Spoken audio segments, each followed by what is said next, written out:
जय माता दी। ओम काली, जय काली, भज काली। मनुष्य का जीवन भाग्य या किसी दैवी योजना के अनुसार चलता है।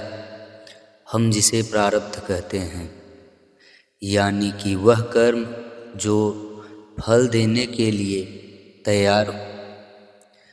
प्रारब्ध को तो नहीं टाला जा सकता है, परंतु पुरुषार्थ से, कर्म से, वर्तमान के प्रयास से आगामी जीवन और कर्मों की दिशा अवश्य बदली जा सकती है।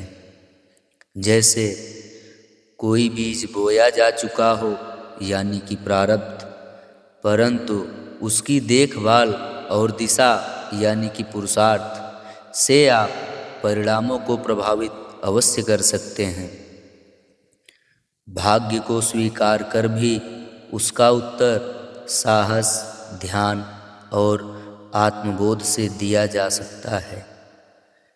जीवन एक रहस्य है, क्योंकि हम इसके मूल उद्देश्य, समाप्ति और बीच की घटनाओं को कभी एक साथ नहीं देख सकते हैं, जिसके लिए संपूर्ण जीवन ही रहस्य बना रहता है।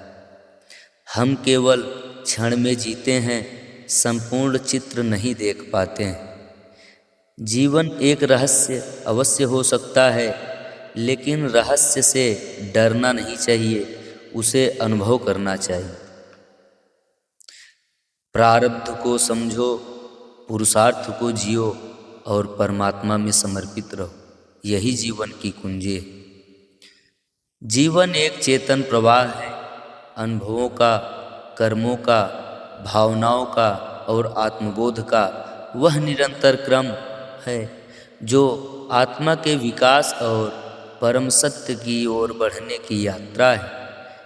यह मानव जीवन सिर्फ सांस लेना ही नहीं है, बल्कि वह चेतना है जो सोचती है, अनुभव करती है, सीखती है और अंततः अपने स्वरूप आत्मा को पहचानने की ओर आगे बढ़ती है।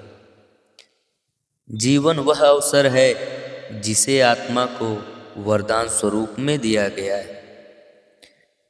अपने सत्कर्म के लिए, प्रेम और करुणा के लिए और अंत में उस सत्य को जानने के लिए जो सदा से हमारे भीतर ही छिपा है। जीवन एक अवसर है स्वयं को जानने का और उस करुणा निधान परमात्मा को पाने का। जो केवल जीता है वह जीवन नहीं समझता, जो हर क्षण को अर्थ देता है वास्तविक रूप से वही जीवित है। जीवन एक प्रश्न नहीं बल्कि एक उत्तर है, जिसे हर कर्म और प्रेम के साथ लिखा जाता है। जीवन पूर्ण हो जाए और इच्छाएं बाकी रहें, उसे मृत्यु कहते हैं। जीवन बाकी रहे और इच्छाएं पूर्ण खत्म हो जाएं, उसे मोक्ष कहते हैं।